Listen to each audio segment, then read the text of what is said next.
Good evening Subhash ji. Good evening ji.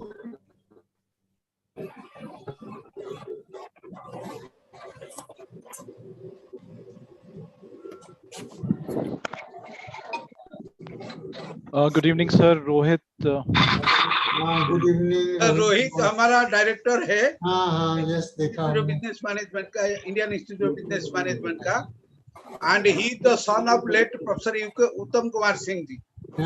So prior to that, he was working in many of the corporate, even if he had been the IT head of the Citibank Singapore and worked in the exchanger as well as Vodafone and many organizations.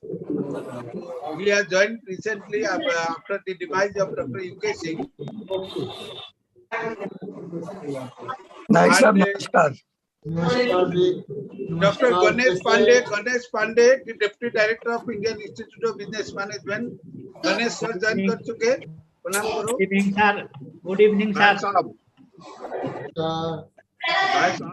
Sir Rathi ji join कर चुके, और regional vice president 6 Mumbai से कर चुके। नीचे से तो मिले थे भुवनेश्वर।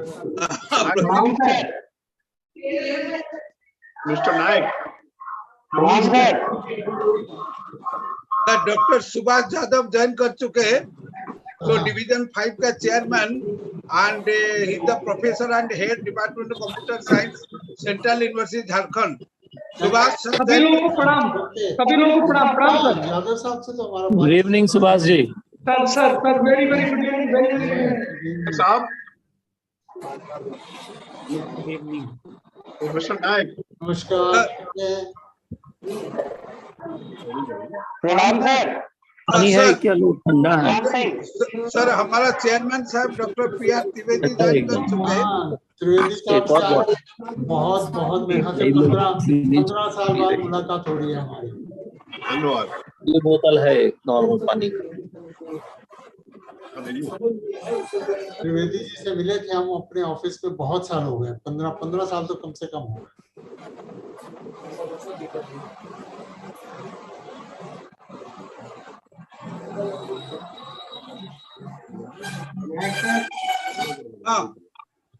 हेलो सर ज्वाइन कर चुके सर डॉक्टर भगवान Singh, the professor head and dean of the management central university Jharkhand join कर चुके। अग्रवाल सर ज्वाइन कर चुके। हाँ भगवान सर को प्रणाम करो। अग्रवाल सर ज्वाइन करो।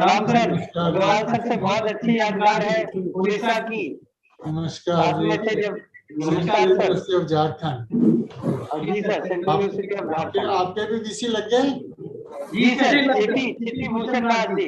और झारखंड में कौन है? चिट्टी भूषण दास। केवी दास। चिट्टी भूषण जी। ओके। आप तो अच्छे से जान रहे होंगे सर। हाँ बहुत अच्छा। सर हमारे दिवाकर सिंह जी ज्वाइन कर चुके, तो आपसे दिवाकर सिंह जी सर से सर अग्रवाल सर भी ज्वाइन कर चुके। काम करिए सर लखनऊ चैप्टर का पास्ट चेयरमैन राकेश पुरी जी ज्वाइन कर चुके sir. Okay. Rakesh ji Agarwal sir ज्वाइन कर चुके। नमस्कार।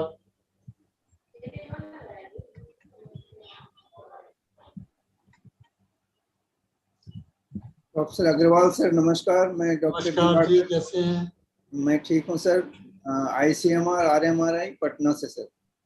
अरे हाँ दिवाकर जी, हाँ so Divakar ji is a very well wisher of our group and he has been taught our paramedical student for several years and biotechnology students. Okay. Good afternoon sir. Yeah. Good afternoon ji. Sir Ratnadeep Deshmukh from Deshmukh जी से तो मुलाकात है हमारी। या sir नमस्ते। नमस्ते जी। ये corona की वजह से जरा बहुत मिलना कम हो गया, बाकी या उसके कारण तो बहुत मुश्किल हो रही है। सभी लोग से हम परिचय करा रहे हैं। हमारा ग्रुप का chairman professor doctor Priyaranjan Trivedi ji, he has also joined. हाँ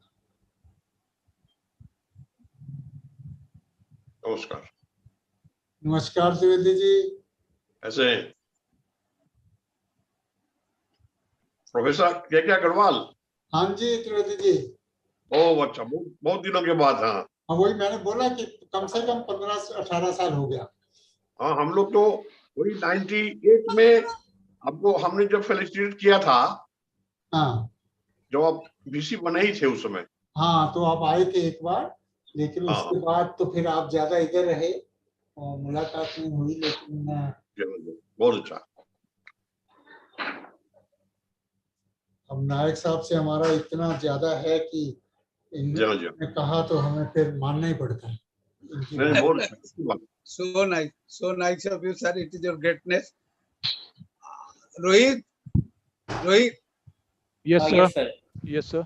हाँ रोहित, रोहित दोनों रोहित नहीं रोहित। तो हम लोग शुरू करें, बहुत लोग ज्वाइन कर चुके। अब जैसे आप ठीक Sure, sir. जैसे आप Sure. ठीक समझो, हाँ जैसे आप ठीक समझो उसे। हाँ, और भी लोग ज्वाइन करेंगे धीरे धीरे। हाँ चालू करिए। हमारा टीचर लोग सब ज्वाइन कर चुके रोहित जी। Yes, sir. Yes, sir. Most of them are joining. Yes.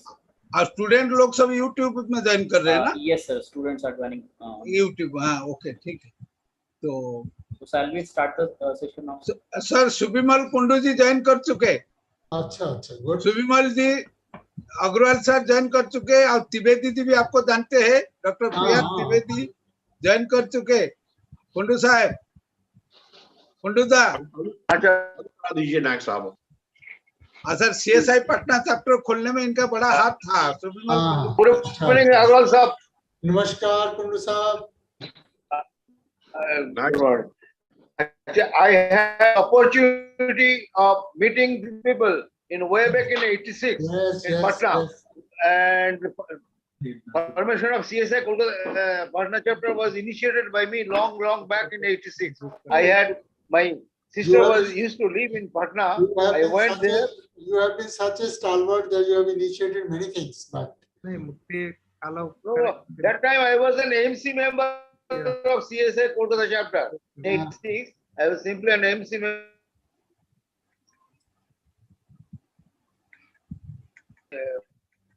Patna, and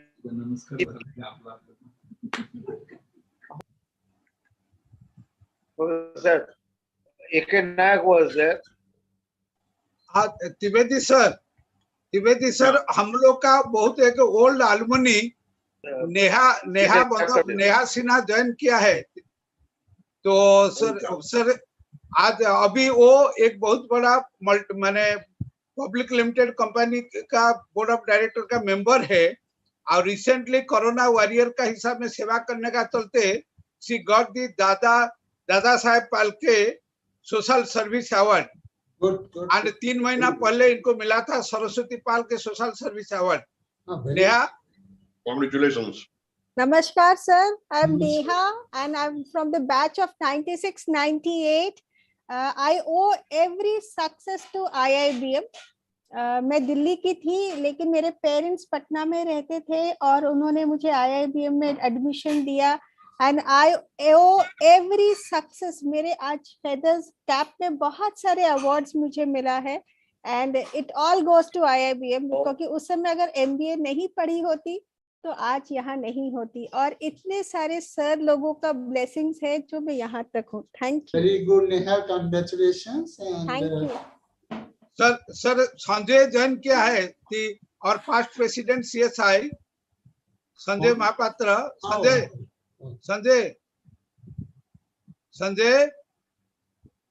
Sanjay you are not Audible.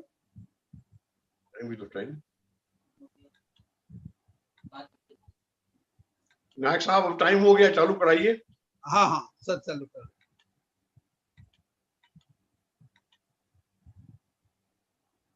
Doctor AK Mishra Bhubaneswar से ज्वाइन किए हुए। Mishra ji are you audible? Sir, who has to start the program? Is it Rohit will coordinate. Rohit, please start. Sure. Okay, so very warm good evening to all respected guests, participants, and my dear friends. We are here for the first Professor Uttam Kumar Singh Memorial Lecture in first, that is the virtual mode. And our today's theme is vocational and professional education for national development. And to start the program, I'd like to welcome Professor Rohit Singh, sir, who is the Director of Indian Institute of Business Management, Patna, for welcome address.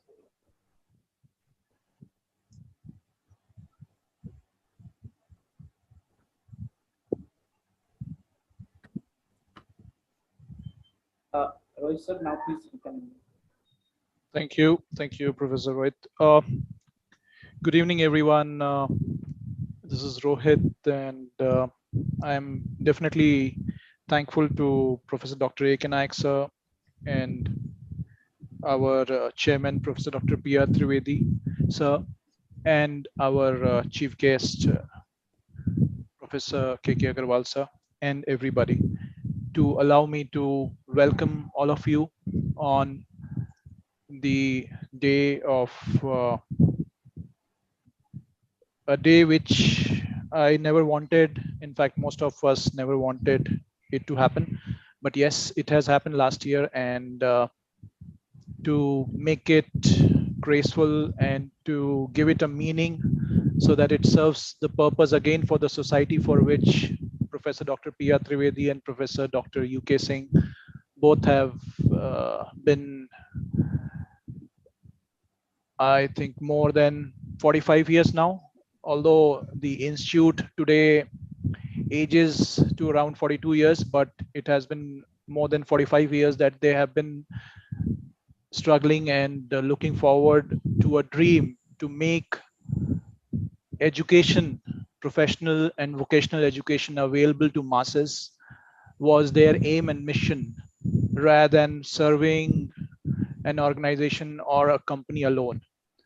They wanted to create leaders, they wanted to create thinkers, and that's what they have been doing all these 45 years, not just 42 years. And that also in the field of management science, computer science, hotel management, journalism, paramedical, and that also in the year and in the decade of 1980s, when nobody used to ever think that there can be institute which will create waiters. That's what people used to mock them. And now those products of the institute, Indian Institute of Business Management, are at the helm of their affairs in almost all the multinational companies which are into tourism and hotel industry, which are into consumer and fast moving sector, not just IT and computer science. And it is because of their vision, because of their mission towards the society at large, that this organization and all the faculty members, the staff members, have been working together.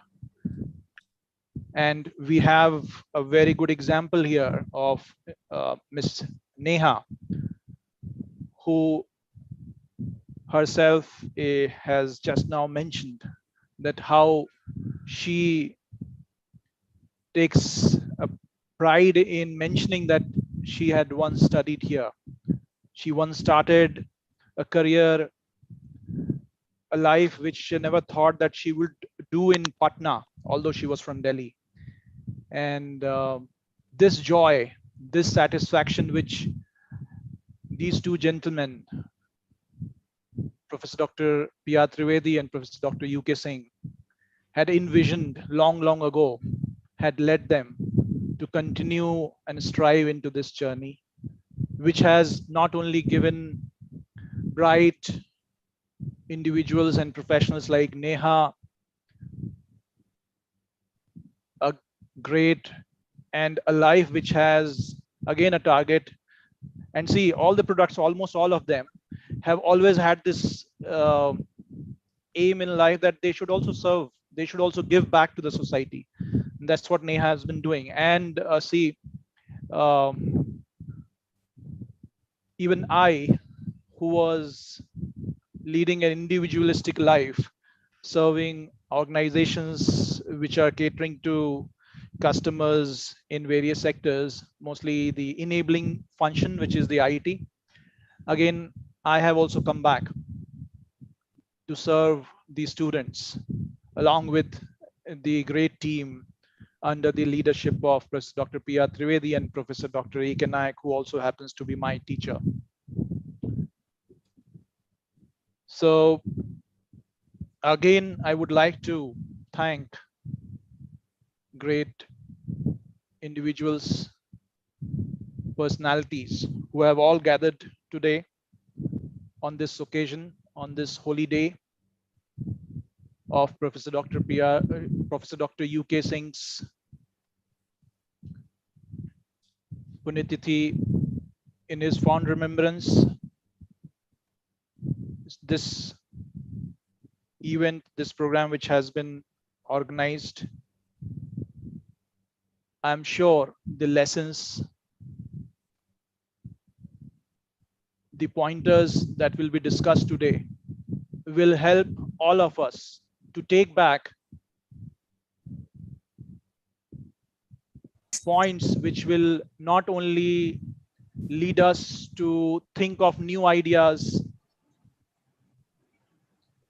but also to innovate, not just keep it into ideas, but also to generate hard or soft benefits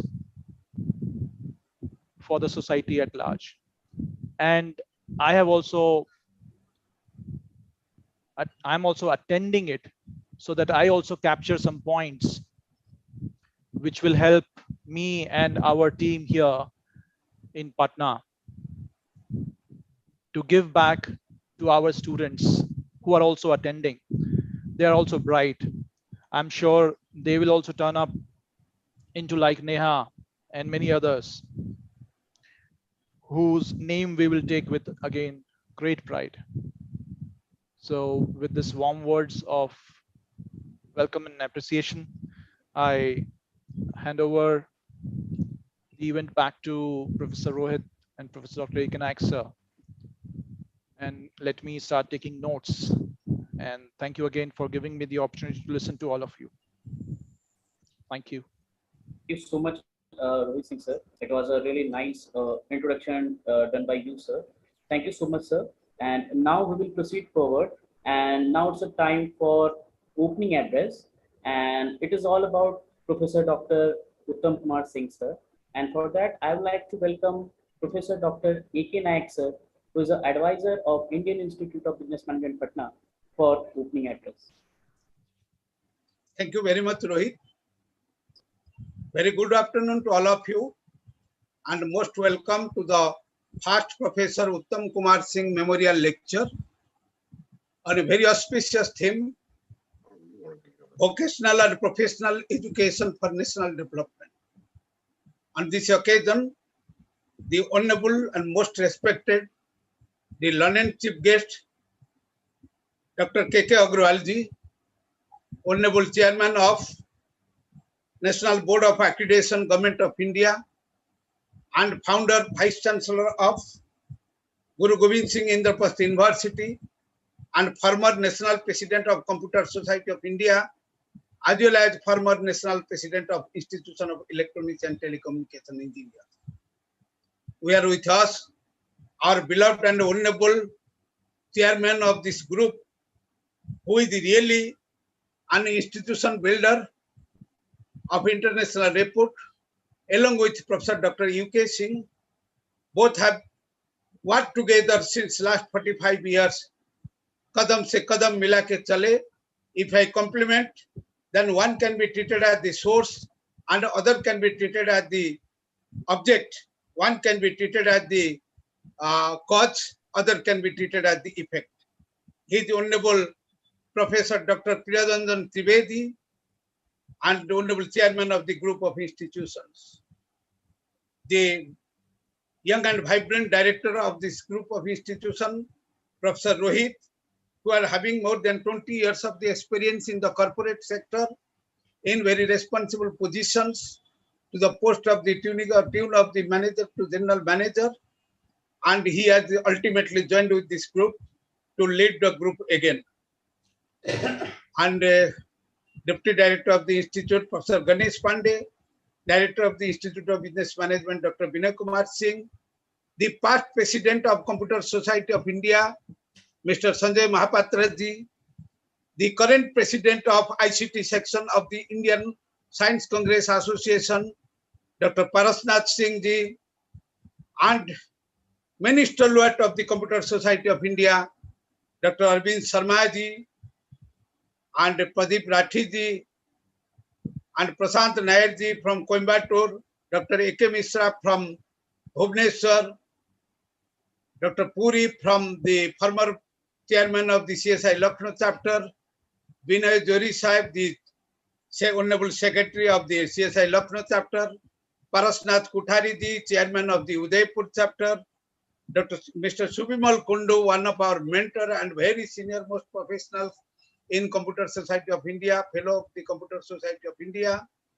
as well as many others, Dr. Prashant Nair, our former editor of the CSI Communication, Dr. Subhash Yadav, who headed the Division 5 of the Computer Society of India and Professor of Computer Science and Information Technology of Central University, Jharkhand, Dr. Bhagwan Behra, Professor, Head and Dean of the School of Management, Central University, Jharkhand, Dr. Rajkumar Singh, Professor, Head and Dean of the R&D of the School of Management Sciences, Varanasi, Dr. Gautam and Dr. Gautam Hajra, the former chairman of CSI Calcutta chapter, Shams Raja, who was worked as the regional vice president of Region 2, and many more. And let me forgive if I am not taking the name of anybody, but your significant contribution definitely enriching the today's program, and respected faculty members of Indian Institute of Business Management, Dr. Zakir Hussain Institute, invited guests and other invitees, ladies and gentlemen, and my dearest and nearest thousands of the students who have been connected under the YouTube connection. I'm expressing my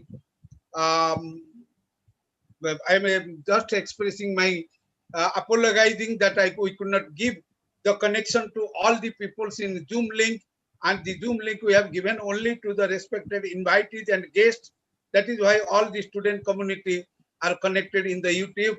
But I can tell the student community, you are also watching the live lectures and education memorial lectures, and you will be having also the facility of interaction and everything under the YouTube chat box. Simultaneously, the live Facebook is also in live, and people will be benefited and hearing this lecture. So, the Honorable Chief Guest of the today's occasion, there is no doubt of giving the introduction, though in formality, his biography will be read by the Rohit after when his term will be coming. But everybody know he is one of the stalwarts so far the technical and vocational education is concerned in the country as well as in the international level. Dr. Agrawal, everybody knows, has achieved the scale of excellence in academics and had been worked as the founder Vice Chancellor of Guru Gobind Singh Indraprastha University, and prior to that he has also worked as the Vice Chancellor of different universities. He was the only man in the country who got the university professorship in most youngest age. That has been a record that has been mentioned in the history. So Dr. Agrawal, we are very lucky enough and we are really fortunate to have Professor Dr. K Agrawal on this auspicious occasion, to whom I personally feel is my guide and philosopher and mentor, and he has guided us, and due to his patronage, today we have achieved such a scale of excellence in various professional societies. Whether it is Indian Science Congress Association, his patronage has been there, whether it is Computer Society of India or any related professional and technical societies of which he has already led the societies in very dignified, as a dignified personality, as well as the dignified year. Sir, I can just compliment. Today you are enriching this occasion, and we are really proud enough because you are giving the Dr. U.K. Singh first, Professor Dr. U.K. Singh Memorial Lecture, and this deliberation will be made by you. So this is a great opportunity for all of us. I can just compliment. आज like this ना हर रात को चांद नसीब होता है, ना हर रात को चांद नसीब होता है, ना हर इंसान को मंजिल प्राप्त होता है, ना हर समारोह में आपका जैसे महानुभव का उपस्थित होता है। जैसे कि सूरज का बिना सुबह नहीं होता है, चांद का बिना रात नहीं होता है, बादल का बिना बरसात नहीं होता है, आपका गरिमा वही उपस्थित का बिना फंक्शन का गरिमा नहीं होता है। I are very much grateful, sir, and for your gracious presence here. And really, the Indian Institute of Business Management and the group of institutions will be highly honored by your deliberation of the first Professor Dr. Uttam Kumar Singh Memorial Lecture. In the meantime, I must have to mention our honorable chairman of this group, who had been a great visionary, and Professor R Trivedi and UK Singh started this group of institutions. And you imagine, after completing the engineering degree and management, instead of going for the government job at that time, they looked very colorful jobs would be available, and rather they have got it through the management pool of the Bihar government, but did not join and preferred to be the entrepreneur and started the organization and established the Indian Institute of Business Management as their first organization in the year 1979, and it has been inaugurated by the then Chief Minister of the government of Bihar, that is Ram Sundar Das ji. After that, they have never looked back, rather moved forward and forward and forward, crossed many milestones. In 80, established Dr. Zakir Hussain Institute for Non-Formal and Continuing Education, and many institutions, whatever the professional technical education and the courses have been started in the state of Bihar and Jharkhand, these peoples became pioneer in introducing all the courses. In 1979, full-time management program, and in 80, computer science and application program, first time in the state of Bihar and Jharkhand, and 3-year diploma in hotel management and catering technology, which was the first academic program under the private sector in India, and the 50th oldest institution after the 4 institutions of the National Council at Mumbai, Delhi, Chennai, and Calcutta. In 1982, the journalism and mass communication education has been started in the tune of postgraduate diploma in journalism and mass communication. And in 85, we have started the 2-year postgraduate diploma in ecology and environment, when people do not have that much awareness so far as the environment is concerned. But it is due to the initiation of R Trivedi and Professor UK Singh, the postgraduate diploma in ecology and environment has started at Patna, which has ultimately shifted to New Delhi in 1988. So after that, so far as other educations are concerned, whether it is the Bachelor of Journalism and Mass Communication, Bachelor of Computer Application, Master of Computer Application, as well as the paramedical education, biotechnology education, and IT education, whatever it may be, that has been started for the first time under the aegis of the Indian Institute of Business Management and Dr. Zakir Hussain Institute in the undivided Bihar and Jharkhand. In 1994, Indian Institute of Business Management became the first institute in the undivided Bihar to get the accreditation of the All India Council for Technical Education. And sir might be knowing that in 94, the AICT has given accreditation to the management institution, and we are the first institute to get the accreditation. The institute has conducted more than 18 number of All India Management Congress, and by the initiation of Professor R Trivedi and Professor UK Singh, which has been addressed by many dignitaries from the time to time, and it has been inaugurated by the personalities up to the magnitude Dr. Mr. Pranab Mukherjee, the former President of India, and L.K. Jha, former Governor of RBI, and almost more than half dozens of the Chief Minister of the state, as well as Dr. Sam Pitoda and many luminaries. And in our Silver Jubilee year 1903, Dr. APJ Abdul Kalam has visited our institution at the beginning of the Silver Jubilee function, and which has been ended by the gracious presence of the then the former Prime Minister of India, Honorable Chandrasekhar. Whatever the technical and vocational programs have been conducted, apart from that, all kinds of value additions that has been provided, that is for the first time by this group of institutions. We can tell whether it is the Internet Connectivity Center. We have inaugurated the first Internet Connectivity Center, Global Internet Connectivity Center in 1996, when the lead line facilities were not available here. We got it from the Software Technology Park of India from Bhubaneswar, lease line, and Honorable A.R. Kidwai has inaugurated that, the then governor of the Bihar. More than almost all governors of the Bihar have visited this institute in various occasions. Apart from that, there are more than 15 numbers of central ministers and state ministers have visited the institute from time to time and graced the functions in various occasions. And so far as other activities are concerned, our publication wing is very strong. The library, as being a private institution, we are having the 2.5 lakhs plus number of volumes, books in our different libraries of our different institutions. So all these things have been achieved due to the pioneer effort of Professor K Singh and Professor R Trivedi. And apart from that, this group became able and capable under the dynamic leadership of Professor R Trivedi to establish 2 universities at the northeast part of the country, where we have served in various capacities. And apart from that, part of the development has been made from time to time. So far as the vocational and technical educations are concerned in the state of Bihar and Jharkhand, so that has been done by these 2 great visionaries. Unfortunately, Dr. UK Singh today is not with us. Last year in the July 25, the sad demise of Professor UK Singh had been there. And today is just completion of the 1 year, and we are celebrating the first death anniversary of Professor Dr. UK Singh. In morning, we had the physical mode function where the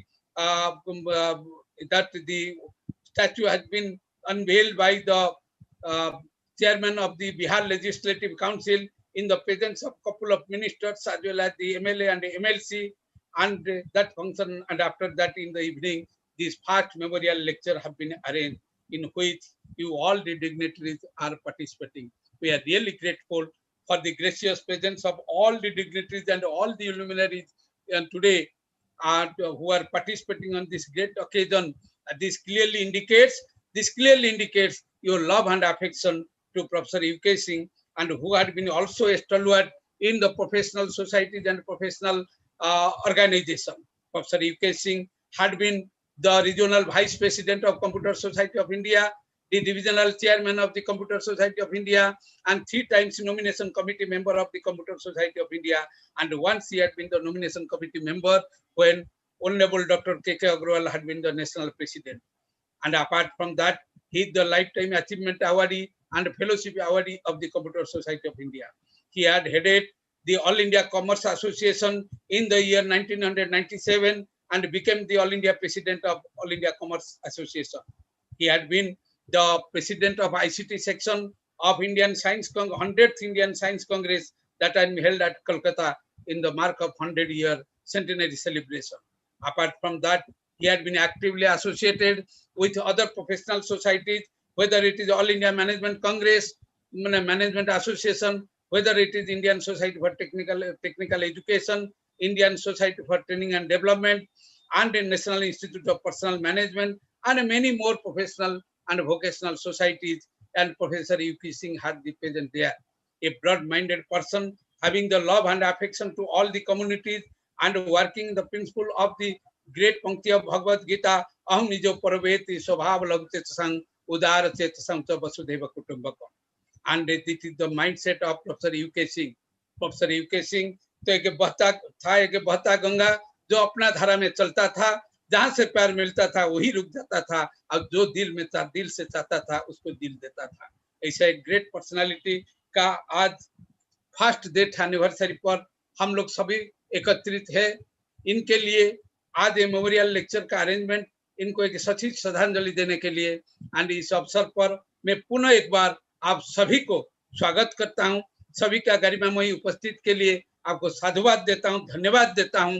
अब विशेष करके आज के मुख्य अतिथि जो कि UK Singh memorial lecture का deliberation करेंगे, एंड हमारा अभिभावक, हमारा गार्जियन, हमारा मार्गदर्शक प्रोफेसर डॉक्टर के अग्रवाल साहब, who is the personality of international stature so far as the academic is concerned, so far as administration is concerned, and so far as dynamism in the vocational professional educations are concerned.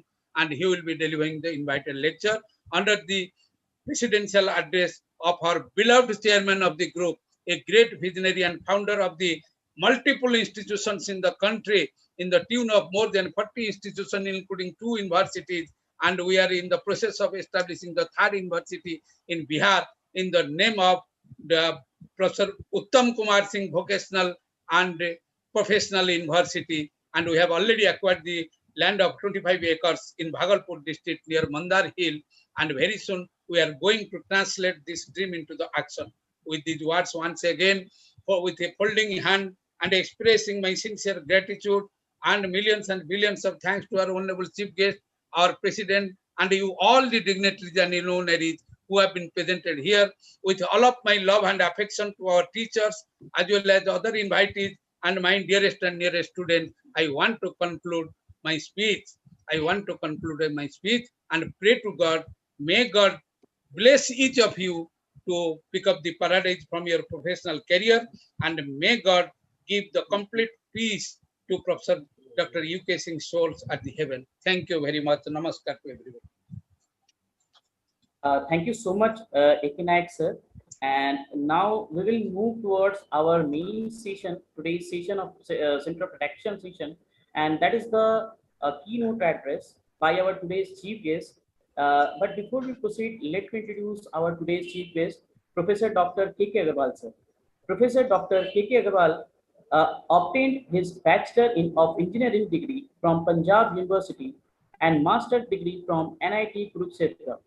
Later, he did his PhD also from NIT Kurukshetra after a distinguished service of 27 years at NIT Kurukshetra.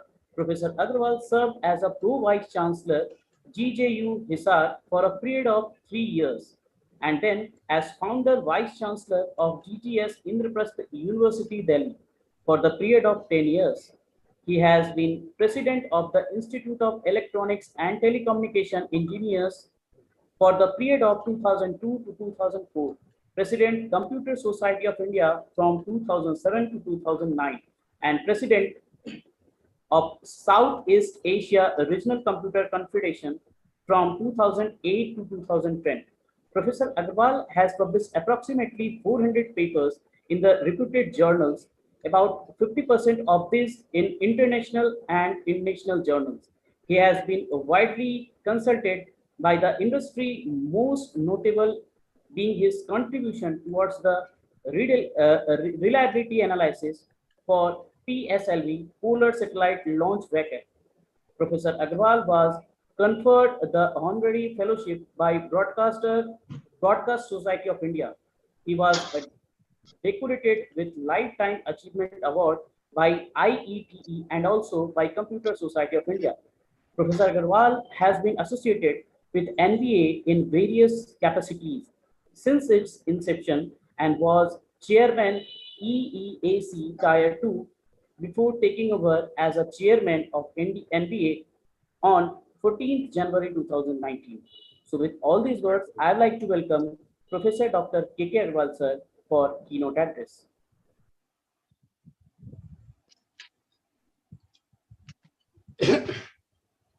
Thank you so much for the introduction.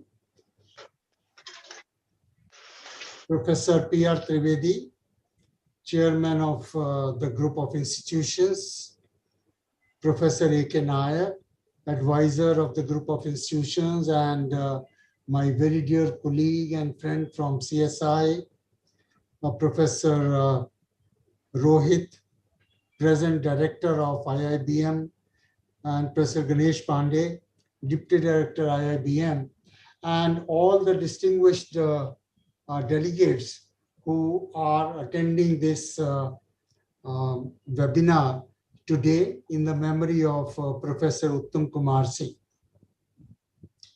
I see too many stalwarts from various academic fields and many senior colleagues of mine from Computer Society of India. I'm grateful to all of them for having made it this evening. When Professor Nayak talked to me about this memorial lecture which they are establishing in the memory of a great colleague, Professor Uttam Kumar Singh, I very fondly remembered him having as member of the nominations committee when I was president of Computer Society of India. And prior to that, he had been regional vice president of Computer Society of India, divisional chair, and his contributions to Computer Society of India are very remarkable as known to me. But when I look back and read about his contributions, I think they are much, much more than his contributions only to Computer Society of India. He contributed to several societies, and much more that he, along with Professor Trivedi, were instrumental in establishing so many educational institutions in then backward area of the country. Imagine, it's very difficult to imagine, but take yourself 40 years behind and say what was this area where he wanted to and did successfully establish this institution, Indian Institute of Business Management. Friends, business management had come to this country almost at the right time, and thanks to persons like Professor Uttam Kumar Singh and Professor R Trivedi. I still remember the first institution for business administration, which was established in Calcutta, Institute of Business Administration and Social Welfare. And many a times I feel that somewhere we disconnected business administration and social welfare and put the country not in that perspective of business administration, which the stalwarts of that time had thought of, who had thought of that the business administration and social welfare has to go hand in hand. That was our Indian ethos, that was our Indian philosophy, which somehow was not honored to the extent it should have been. Nonetheless, let me first pay my respects to Professor Uttam Kumar Singh on this day. We lost him last year on this day, and the group's efforts to commemorate him by taking up academic activities of the highest order is probably the best tribute to him. And today's lecture, which I have been asked to deliver, is Vocational and Professional Education for National Development. It's a topic which is very close to my heart, and as my tribute, homage to Professor Uttam Kumar Singh, I'm here with you today to deliver this talk on vocational and professional education for national development. I would rather urge you to think, can we do without vocational and professional education in the national development? In today's scenario, even political independence of a country depends upon the economic development. If you are a poor country, it's very difficult to even survive politically. And therefore, economic well-being, economic growth, economic development is necessary for even political survival of the nations. And for economic growth, it is the technical development, it is the technical growth which is the key. And therefore, vocational and professional education is one area of education which is directly linked to our technical development, our professional development, our economic development, and also our political existence and supremacy in the world. So if we have to become the Vishwa Guru, as has been announced, which we can certainly be, we have the potential to be, it will be very necessary for us to give strong focus on vocational and professional education for our country's development. And I will try to take some aspects of this in today's talk. Friends, I am once again grateful that I have been invited to deliver this first memorial lecture, and I'm fully conscious of the responsibility which I have as a speaker on the first memorial lecture, because in some sense it sets the benchmark for the future memorial lectures which we will have for years and years, and that I consider it fortunate, and I'm grateful to Professor Nayak, Professor Trivedi, and all the team of this institution and the two twin institutions for having me had this opportunity. Having said that, friends, let me start with the evolution of education in some sense, particularly higher education, and I'll come to management education in the process. When we look at the evolution of education, because knowledge kept on expanding and knowledge kept on expanding at a very rapid rate, therefore, to put the education on a structured framework, it was necessary for us to define various subjects and various branches and so on and so forth. Let me start with science, whose student I am. When science as a subject grew too voluminous, we said, okay, for the convenience of the student and the convenience of the universities, let's have physics as a separate subject, chemistry as a separate subject, life sciences as a separate subject, and so on and so on. When life science grew further, we said, okay, let's have botany as a separate subject, zoology as a separate subject. So we kept on compartmentalizing the subject from A to A1, A2, from A1 to A11, A12, and so on and so forth. And thereby, we started creating people, specialists in physics, specialists in chemistry, specialists in botany, specialists in zoology, and so on and so forth. But in this whole process, we fragmented the education literally, and therefore the unifying thread between various science subjects was somewhere disconnected. And when we realized this, then we tried to take corrective actions by defining subjects like physical chemistry, chemical physics, biophysics, biochemistry, etc., etc. Because we did realize that the extreme compartmentalization is not something which is in the interest of profession, in the interest of education, and hence in the interest of development. Same thing happened to engineering. We started with, say, for example, electrical engineering, and then we believed it's becoming too voluminous. We carved out electronics and communication as a separate engineering branch. Then we found this is also becoming voluminous. We carved out computer science and engineering as a separate branch, and your group of institutions also deals with computer applications in a big way. Then we believed information technology should be a separate branch, and so on and so forth. And today we believe artificial intelligence can be a separate branch, data science can be a separate branch, Internet of Things can be a separate branch, so on and so forth. So the whole effort was studying the subjects in their individuality as an individual subject.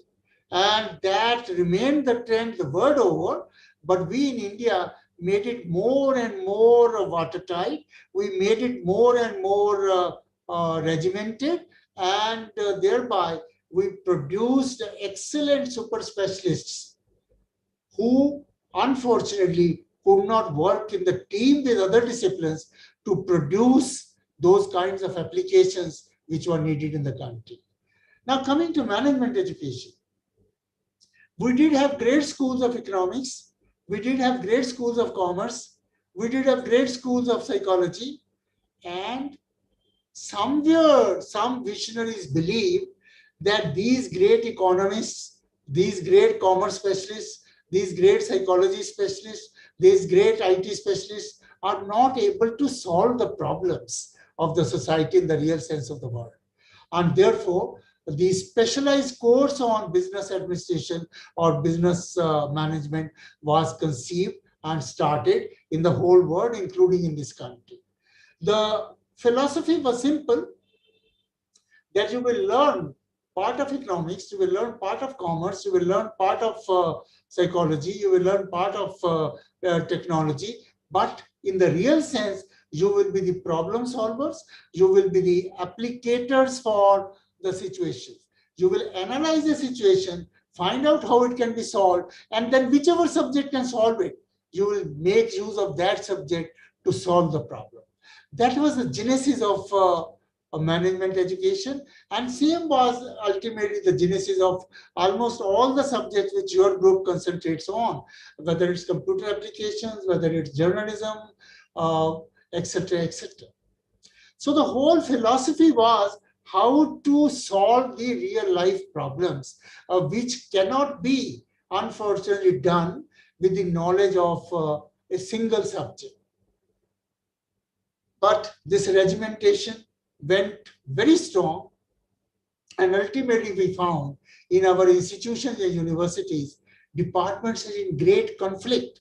We found if a student of physics department doing research in physics moves over to the chemistry department, he's taken negatively, and it's not really liked and appreciated. And thereby, we forgot to put the subjects together and deliver the results. I remember, and I quote several times, there was a student who worked in botany for quite some time for her PhD. And as is usual in PhD, she worked for 4 years on the leaf of a tree, because in a PhD, you take a very narrow area and work on it. And she worked on the leaf of a tree. What are the size distributions? What are the color textures? What are the thicknesses? How many veins in the leaf, and so on and so forth. Applications of this leaf, and so on and so forth. So many histograms and statistical tables were drawn in the thesis. Papers were published in good journals, and thesis was evaluated fine, and then the viva was held. When the viva was held, the candidate could satisfy the examiner about all what was written in the thesis. And the examiner said, well done. You have worked very hard. You have worked very well. And I congratulate you. You have earned a doctorate degree in botany in this subject. And you have the next stage in life. Having said that, he said, okay, before I depart, I would like to know which tree this leaf belongs to. And the candidate did not know. So our system became so regimented that we became, as they say in sciences sometimes, you know everything about nothing. Now, if you know everything about nothing, where do you apply the knowledge to? And that's what happened. And therefore, business administration, as portrayed by persons like Professor UK Singh, Professor Trivedi, had applications and problem solutions for the country in mind all the time. We always believe that the problems of this country have to be solved, and it can be solved only by putting several subjects together in the real sense of the word. And I still remember when I come to engineering, when I was a student of school, my family did not have any academic background or education background. In that time, we had higher secondary system of school examination or school studies. And there are 2 groups, 4 groups, humanities and commerce, and in science, they had science group and technical group. And because somehow we believe we have to be engineer, for whatever reason, so I believe that technical group is the right group to join. I was the topper of my school. When I asked my principal, I'd like to join technical group. He said, why? I said, I want to be an engineer. He says, then you have to join science group. Technical group is for those who want to become diploma holders, who want to go to polytechnics and earn diplomas. And if engineering degree holders, it is the science group which is required. I think that was probably one of the aberration of the history of education in this country, where we said that engineering, scientifically based engineering, and vocational based diploma are 2 separate streams of education, and thereby created a big divide between the 2. And that divide we have never been able to fill up so far, because diploma holders believe that they have missed something in life. I still remember when AICT wanted Professor Kalam to head one of the groups in AICT. He said, I will like to chair the polytechnic education or diploma education. I mean, he didn't opt for undergraduate engineering or postgraduate engineering, but he opted for diploma education and said that it is the vocational education which this country needs for development, and therefore I would like to contribute there. I have quoted these incidences because persons of his caliber always believe that it is the vocational education which will be very necessary for this country, but somewhere vocational education lost the prestige and the esteem which was due to it, and therefore it was seen with little lower respect perception in the domain of education, and thereby we did not give this country that advantage of vocational education which it should have been. I think it's now in the national education policy, we have come back to it and have thought that the vocational education and technical education or professional education must be integrated. And once it is integrated, I believe that we will be able to use it for national development much better than what we have been doing so far. So I keep my fingers crossed, but hope that vocational and professional education now will be synthesized in the right sense of the word, and we will be able to give this country its due for its development in the years to come. Having said that, one of the objectives of memorial lecture always also is what Professor UK Singh would have thought of today had he been there. I think the focus today on the society has to be on sustainability. And I found that was one of the objectives of your group all the time. But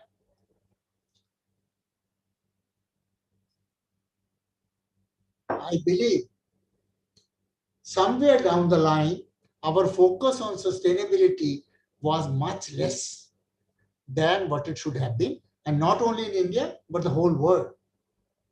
In 2015, we announced the 17 Sustainability Development Goals, and it is 2021.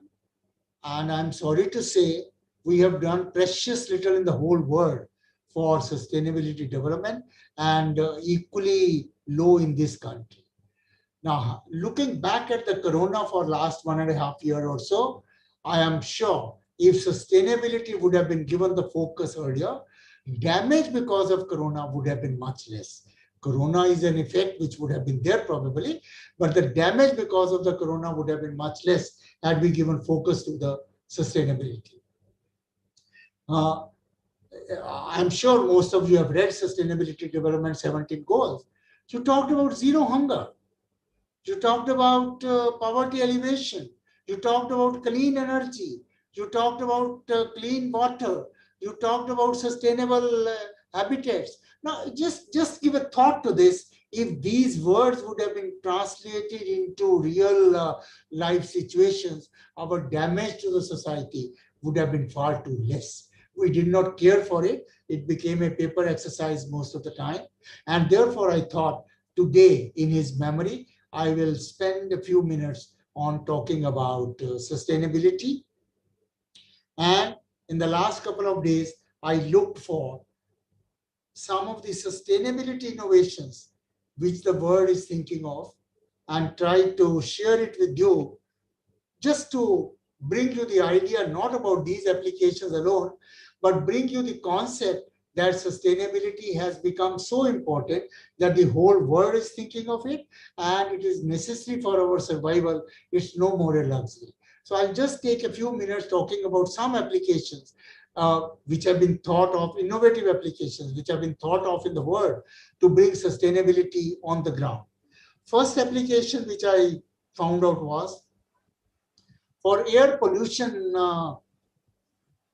tackling the problem of air pollution. They have thought of very big vacuum cleaners. These vacuum cleaners are about 7 meters high, and with the process of ionization, they suck in the air, clean the air, and send it back.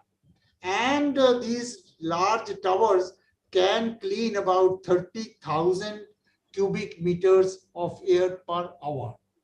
Now, if all environmentally bad areas, we can install these smog-free towers, I think society will be much better to live in, because many of the problems we have are because of the bad environment.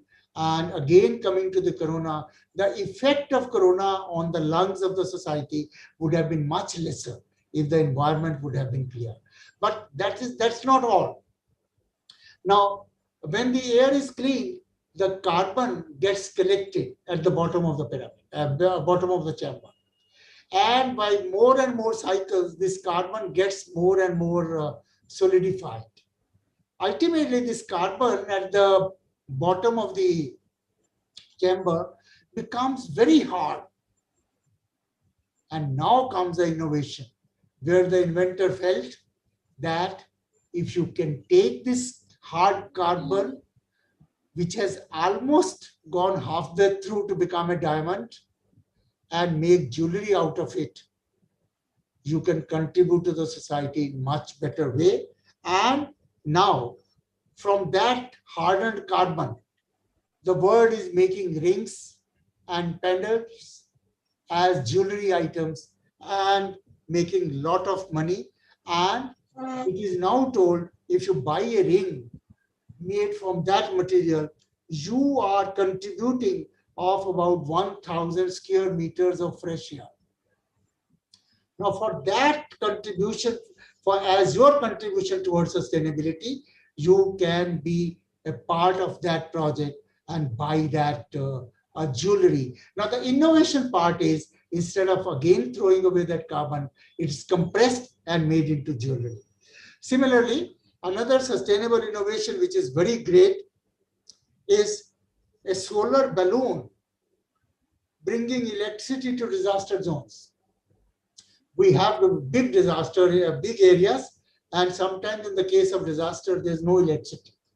Now, somebody thinks of, if solar panels can be installed at the roofs, if solar panels can be installed on the roads, why can't solar panel be installed on a balloon, inside a balloon, and that balloon be flown to the disaster-prone area? And it's a reality now that these solar panels become a part of the balloon which goes to the disaster area and supplies electricity there. Therefore, disaster work, disaster rehabilitation, disaster taking care of people becomes much better taken care of by this. Now, why I'm trying to tell you this is, we all know photovoltaic solar cells, but making it a part of the balloon which can go to the disaster zone, that's a creativity and innovation which the world has to think of. Then, friends, I read a very interesting innovation which says robotic bees could help in the pollination of crops.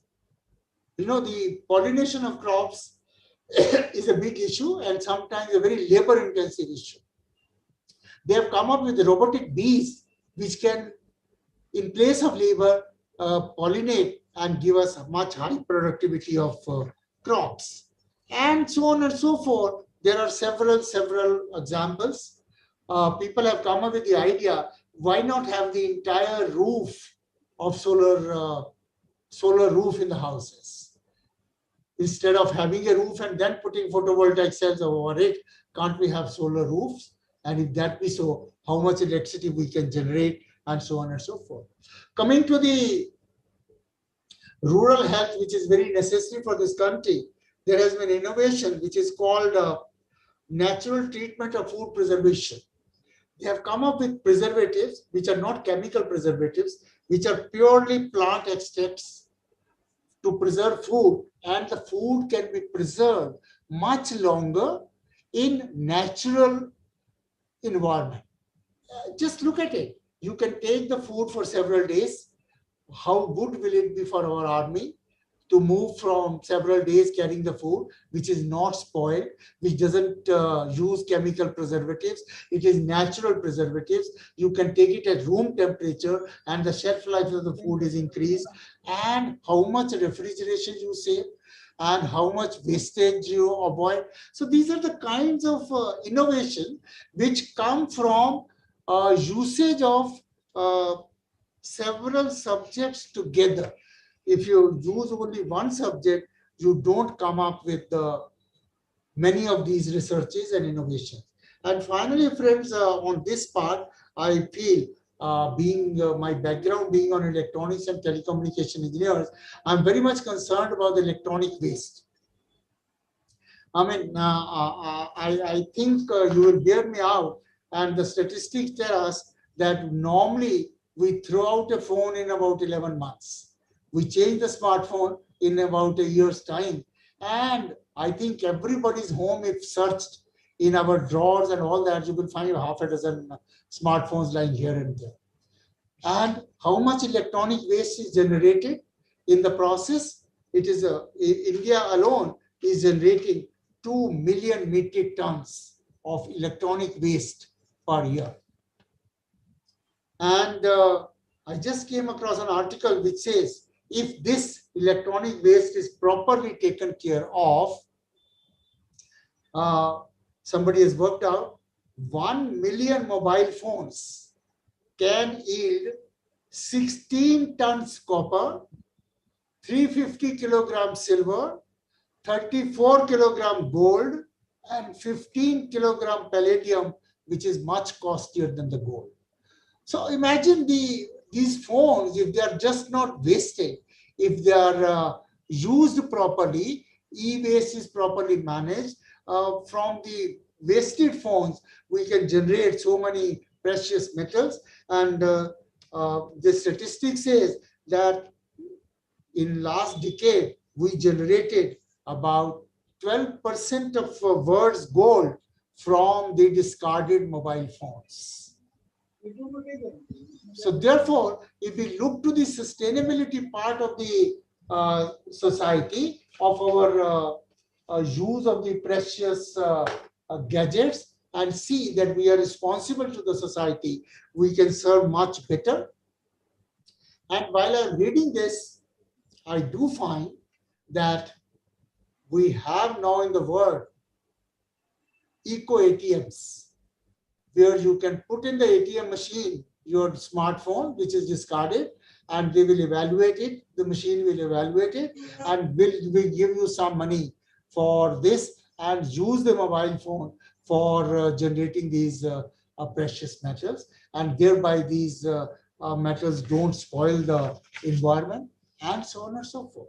Why I'm trying to tell you all this is the innovative people, the creative people always thought of these things, and they are even more necessary today than they were. One of the most beautiful example of environment preservation which I read was eatable cutlery. You know, you use forks and spoons, even disposable plastics and all that. Now, somebody has invented eatable cutlery. You use it as cutlery and then eat it up. And if you don't eat it, it's biodegradable. Now, how much service is done to the environment by help of these innovations, which does require several subjects put together? Single discipline will not be able to solve many of these problems. Therefore, when you have a large group of institutions, and when the new national education policy permits multidisciplinarity and interdisciplinarity in a big way, I would like to request persons like Professor Trivedi, Professor Nayak, and all the senior people to see how well within your groups you can make subjects more interdisciplinary, more multidisciplinary. Why a student of journalism should not take some courses on management, and vice versa, and so on and so forth, and make the society a much better utilizer of these bright boys and girls for national development. So when you talk about vocational education, I think vocational education, general education, professional education will all have to combine itself. And when I say combine, it has to be combined in the real sense of the word. Because many a times in our context of the things, combination means subject A plus subject B plus subject C. And subject A teacher doesn't know what subject B teacher is teaching. Subject B teacher doesn't know what subject C teacher is doing. All are independent teachers, independent examinations, independent grades. And ultimately, when the problem requires the expertise of A plus B plus C, there is none to solve. I still remember when I went to Kennedy School of Governance in USA, in Harvard, for some lectures, they told, so we have in the School of Governance, but we have governance paper 1.1, which is not economics 1.1 plus political science 1.1. The world may believe governance is political science plus economics, but studying economics separately, studying political science separately does not make you govern properly. Therefore, the subject has to be synthesized, not added and amalgamated. Algebraic addition of subjects will not give us what we wish to. We have to put the things together. So when you talk about vocational and professional education, I think time has come when things have to be put together. You can't teach the student artificial intelligence in the theory classes and leave him to learn Python in a coaching institution. That cannot be done. We cannot teach Internet of Things as a research paper and not sensors and no practical projects done. We will have to put practice and theory together, and then only we will be able to do justice to the ideas of these great people. Multidisciplinarity, friends, has become a way of life. As a student of engineering, I would again take an example from engineering, and I always say now that we did not produce engineers, but we produce mechanical engineers. We produce electrical engineers who may not be engineers in the sense of the word engineer. And I always say word engineer has not come from engine, it has come from ingenious. Unless you are innovative, unless you have the intuitive capabilities, unless you have the creative capabilities, you're not doing engineering. So that is what happened most of the time. And therefore, we produced very super specialized engineers. But I'll give you just one example. We at times do believe, well, electrical engineer can also do computer engineering and so on and so forth.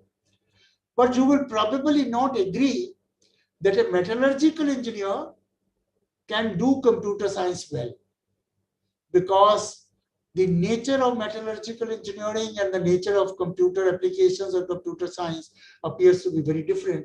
Unless I tell you Sundar Pichai, who heads Google, which is one of the largest computer organizations in the world, is a metallurgical engineer from India. Now, if a metallurgical engineer from India can head the largest computer company in the world, it just brings to the fore, it is the vocational skills, it is the technical skills, it is the collaborative skills, it is the creative skills which matters. It is not the hardcore subject knowledge which matters to that extent. So therefore, I think time and education has come where our skilling, which is connected with vocational education, has to matter more, and which skills are required is more important. Talking about languages, for example, say computer languages first. Now, when we started, we had Fortran, then we had Fortran, then we had COBOL, then we had Pascal, then we had C, and today you have Python, you have R, you have this, that. Now, if you want to teach all the computer languages to the student, can you ever do it? No. Therefore, we believe learning how to learn a language is the meta skill which we have to give to the student. Today, we have to teach a student how to learn a language yourself, and maybe by taking one example, and therefore they learn. Same thing is true about other languages. Just give a very crude example. When say a person of my age is transferred to another state, my grandchildren learn the local language much faster than we learn. So children have the adaptability to learn new languages, but our curriculum structures have almost killed that capabilities, that they don't learn the new languages that fast. So therefore, they say today, age is in the education, we bring in meta skills. Because if we teach one skill, then Tomorrow, somebody will invent a robot who is very good in that skill, and you will be replaced by the robot. And I invariably tell all the graduates today, and all the teachers of today, if you remain single skill, please do not blame the system if a robot replaces you. Because in a single skill, robots can do much better, much faster, much more accurate jobs. But if it comes to multi-skilling, robots have a long way to go. Therefore, we have to be a very simple but real life example. When IBM Watson was developed as an expert system, they found it is easier to program Watson to take the spaceship from Earth to the moon. But it is difficult to teach IBM Watson how to fold clothes in the evening, which every wife, every woman, every maid, everybody does in the house. Because folding cloth A is in a different manner, folding cloth B is a different skill, folding cloth C is a different skill. And to develop a robot to do that is much more difficult than to develop a robot to take us to moon. So whenever it comes to algorithmic skills, mathematical skills, exactly logical skills, robots will replace us. But when it comes to skills which require intuition, which require nonlinear thinking, which require attitude, which require mind's experiential working, robots will not be able to replace. Therefore, it's in the interest of our graduates that we make them multi-skilled today so that they can always have a place for themselves. And when it comes to technical and vocational education, which you have asked me to talk today, we are already amidst Industry Revolution 4.0. And it is very different than earlier Industrial Revolution. We had Industrial Revolution 0, where muscle power was the power. Then we had Industrial Revolution 1, where water and steam were the power. Steam engine was the driver of economy. Then we had Industrial Revolution 2, where electricity was the power. Industrial Revolution 3, where computation was the power. And Industrial Revolution 4, we can't even define. Cyber physical system is the power. Flexibility is the power. Autonomy is the power. And therefore, our students will be going in for jobs which nobody knows today. An article articulates that 65% of our graduates in their lifetime will be doing a job whose title none of us knows. Now, if they do not know what job they will be doing, you don't know, I don't know how to teach. That's the challenge to professional and vocational education, because things will be changing so fast. Word has never changed as fast as it has been doing now. And therefore, short-term solutions will not be the solutions for a long time to come. We will have to teach and equip the students with multi-skilling, whereby they can solve the problems themselves and thereby bring into them a creativity in engineering education, creativity in all education. And unless we bring creativity, we will sometimes end up with short-term solutions which don't end up with the permanent good to the society. Also, attitude building in the vocational education and technical education has become much more important. I remember a case study which a professor did abroad. Of course, it's equally applicable here. A teacher in the school gave marshmallow chocolates to the students in the class, 15 of them. And he said, these are 15 toffees. Each one of you take one. And but don't eat it. Just keep it with you. Take it home. You should not eat it. And I'll come back after 10 minutes. When she came back after 10 minutes, she found that 7 of them had taken those toffees and another 8 had not. She followed the career of these 15 students for 20 years and found that the 8 came out much more successful in life than the 7 who did not have patience. Therefore, we will have to teach our students how to be patient, how to be looking at success, but how not to look at failure with disgust. When it comes to vocational and technical education, please remember, failure is a part of life. We will fail. I mean, no country has been able to send all these spaceships without a failure. As a matter of fact, India's track record is much better than many other countries, but even we have had failures because failure is a part of vocation, and this has to be understood by all our graduates to be successful in life. And I came across a very interesting anecdote which says the law of wasted efforts. It says lions only succeed in a quarter of their hunting attempts, which means they fall in 75% of their attempts and succeed in only 25% of them. So lions, which is called king of jungle, fails 75% of the time, succeeds only 25% of the time. The main reason for this is not because of the hunger, as some might think, but it is the understanding of the law of wasted efforts that have been instinctively built into the animals. A law by which nature is governed. Half of the eggs of the fish are eaten. Half of the baby bears die before puberty. Most of the world's rain fall in oceans, and most of the seeds of the tree are eaten by birds. Scientists have found that animals, trees, and other forces of nature are more receptive to the law of wasted efforts. Only humans think that they should always succeed.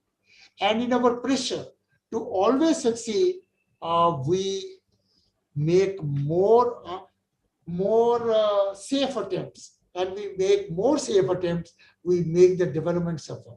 Development will require of us to make bold attempts. And when development will require of us to make bold attempts, then we also have to train them that failure is a part of life. And when you want to attempt very sophisticated vocational and technical projects, failure will be a part of life. Edison, who invented the electric bulb, failed thousands of times, but ultimately attempted the electric bulb successfully. So therefore, when we talk about vocational and technical development for nation's development, we have to build certain attributes into the students in addition to the hardcore vocation and hardcore technical courses. These attitude, risk-taking capabilities, collaborative efforts, creativity building, question asking is so very important for our students. I was just reading the life sketch of Dr. F.C. Kohli, the stalwart of computer science, and many of us are here from the Computer Society of India. Dr. Kohli was one who built Computer Society of India. When I was reading his life sketch, he says that to think critically is very important, and we have no reason to remain poor country, because if education cannot benefit the country, it's of no use. So friends, if vocational education and technical education, which is still considered one of the most elitist form of education, cannot benefit this country, then we are making a mistake somewhere. We are not taking risks. We are not doing bold experimentation. We are not trying to solve our own problems. I was so happy when I read, when America was busy in developing autonomous cars, a school dropout in Bangalore developed an autonomous tractor, which could even pick up the crop from the field and bring it to the mandi to sell it. So that autonomous tractor is an application which this country needs. This country needs applications which are our requirement, which are needed for us. And there are many of us, many applications which we need to improve agriculture in this country. There are many applications which we need to improve health in this country. There are many applications which we need to improve manufacturing in this country. And that is where vocational and technical education has to pitch in, where we can have agriculture as a focus, where we can have manufacturing as a focus, where we can have health as a focus. And once we are able to do that as a focus, then we will be really able to develop this country. I will end by saying, let us not believe that we will not be able to do it. We believe that we will be able to do it. I have a very interesting quote before me. It says, the problem with the world is that the intelligent people are full of doubts, while the stupid ones are full of confidence. Well, I will not like to hazard on what are the stupid ones, but I believe it's a fact that the intelligent people are full of doubts. We always believe, if I do this and fail, what will happen? Well, nothing will happen. I'll take up the next project and succeed. And therefore, that confidence has to be built into our students by our educational institutions. And that is something which we'll have to take forward. And self-learning is another attribute which we have to build in for technical and vocational education, because we do not know the technologies which these students will come across. They will confront many new things which we don't even know today. To prepare them for that is our duty today. Therefore, to ensure that they are able to pick up themselves the new technology is the challenge of the today. So challenge of our educational institutions today is to prepare the graduates for an unknown scenario. And that's much more difficult, but that has to be done by educational institutions. And that is more of an attitude, more of interdisciplinarity, more of creativity, more of question asking. I was reading an article, a Nobel laureate in physics in 1943. When he got the Nobel Prize in physics, the media people asked him, whom do you give the credit for the Nobel Prize? He says, my mother. The media people say, is your mother a physicist? He says, no. Is she a scientist? No. Then how do you give her the credit? He says, when other students of my age used to come from the school, their mothers would ask them, what did you learn at the school? My mother would ask me, did you ask a good question from a teacher today?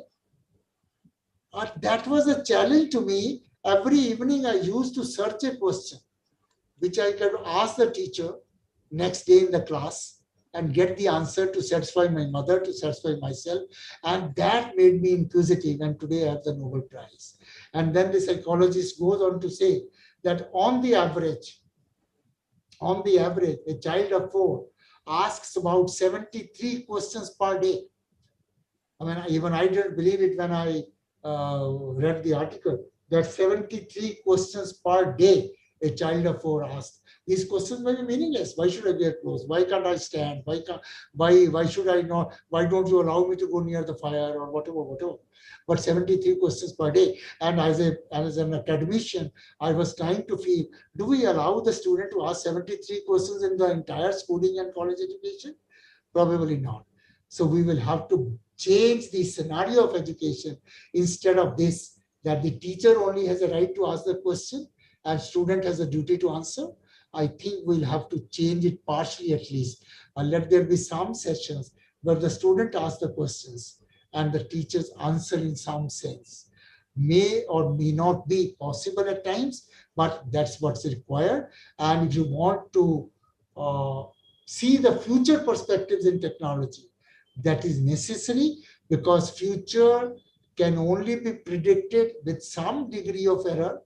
And if you want to make sure there is no degree of error, then future cannot be even simulated. And if future cannot be simulated, then the students cannot be prepared accordingly. So my call on today, on this very important date when you are remembering a person of the level of Professor Uttam Kumar Singh for his contribution, is that our entire teaching faculty will have to believe in enriching the students, and it's the enrichment which will count in life.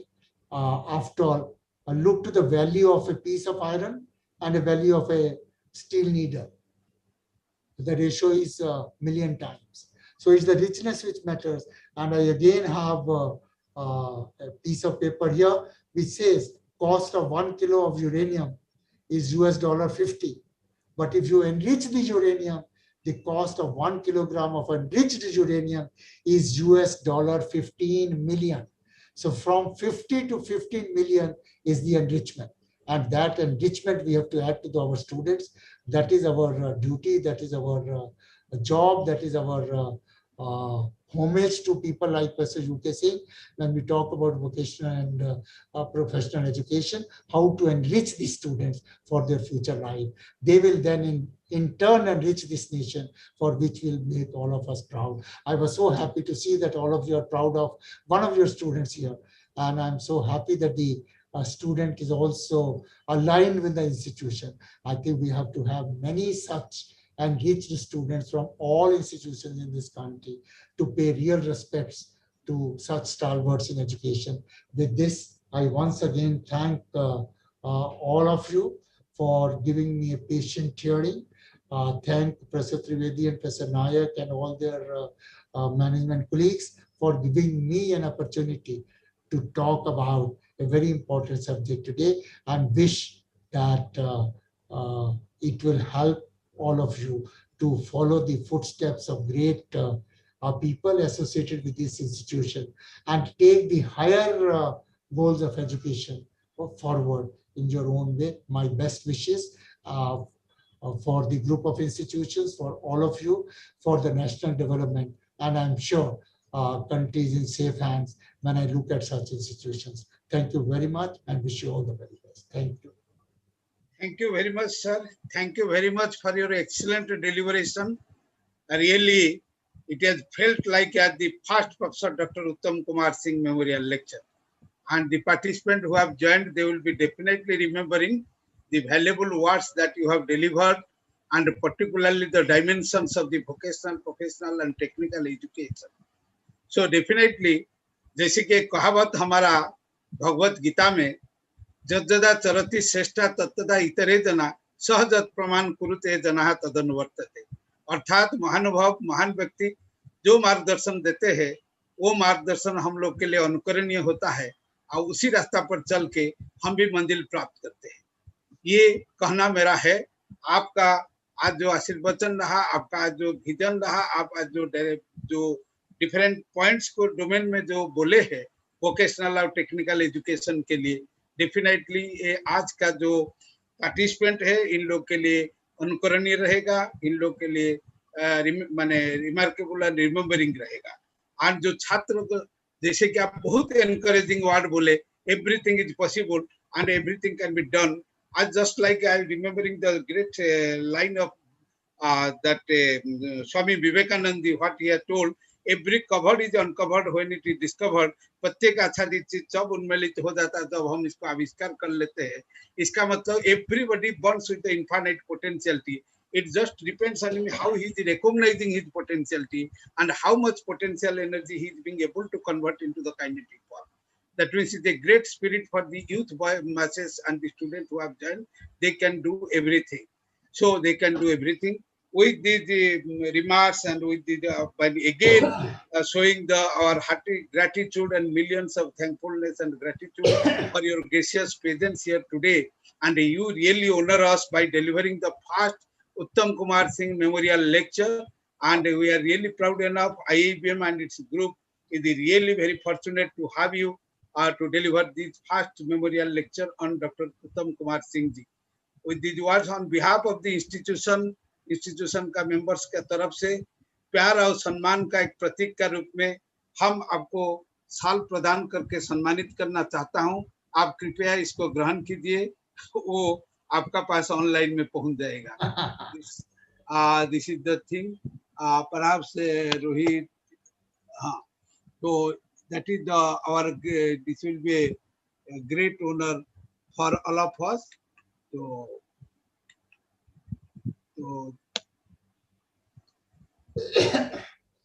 कृपया इसको ग्रहण कीजिए। Thank you so much. तो हम चाहता हूं acknowledge करना the gracious presence of mister Sanjay Mahapatra, the past president of computer society of India. Sanjay, तुम कनेक्टेड है? तुम्हारा दिखाई दे रहा है connection? Sanjay and Gulab Chand ji, the past treasurer of Lucknow chapter, my old colleague and my elder brother R Tyagi ji, the former chairman of Lucknow chapter, and Gopal Krishna, the Bihar State Student Coordinator, as well as the chairman of the Patna chapter, Mr. C.N. Prasad, Dr. C.N. Prasad, all have also joined little late, and we acknowledge your gracious presence here. With these words, now this is the time for the presidential address by our honorable chairman, and I can tell that our honorable chairman has achieved everything. मंजिल दूर था, रास्ता कठिन था, पथ दुर्गम था, लेकिन लक्ष्य अभेद्य था। लक्ष्य अभेद्य था professor P R Trivedi ji का, प्रोफेसर यूके सिंह का। कठिन पथ को अतिक्रम करने के लिए मैं भी पिछले 37 साल से कदम मिला के इन लोग का साथ चला हूं। सो मैं तो एक चीज में कोट करना चाहूंगा, ये बहुत विघ्न आया, बहुत बाधा आया, बहुत ऑब्स्टेकल आया। बिहार जैसे जगह में आगे बढ़ना इतना आसान नहीं था, तब ये दोनों आदमी आगे बढ़ गए, मैं भी साथे साथ रहा। तो हम एक भगवत गीता का एक महान पंक्ति को कोट करना चाहता हूँ, उदेति सविता ताम्र ताम्र एवं अवस्थित संपत्तो च विपत्तो च महता मेक रूपता। अर्थात जैसे सूरज उदय होने का समय में ताम्रवन धारण करके उदय होते हैं, अस्त होने का समय में ताम्रवन धारण करके अस्त होते हैं, इसी प्रकार का जो स्थिति प्रज्ञ होता है, जो काम करने का तमन्ना रखता है, जो अपना मंजिल को प्राप्त करना चाहता है, जो कठिन पथ और दुर्गम रास्ता का केयर नहीं करता है, ऐसा महान विभूति है professor Priyaranjan Trivedi and Dr. UK Singh. Now may I request Dr. Priyaranjan Trivedi ji, our honorable chairman of the group of institution, for kindly delivering his presidential address. Trivedi sir, please. Thank you very much, Professor Nayak.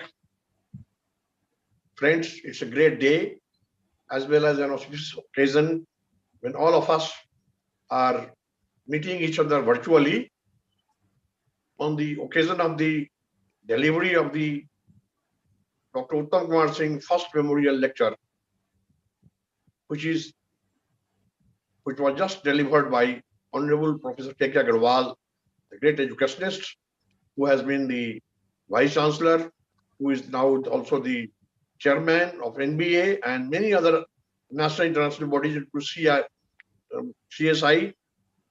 I know him for many years, at least for 30 years I have been knowing him, when he was in NIT or in Kurukshetra and Guru Jameshwar University. He has done a lot, and he is a person who always feels like changes in education whenever there is a requirement. Friends, once it comes to Professor UK Singh, who was my thick friend, a fast friend, and we worked together for 46 years before he expired. So it's a great loss to me personally. When we met in 1973, that time only we decided that we will become a job giver, not a job seeker.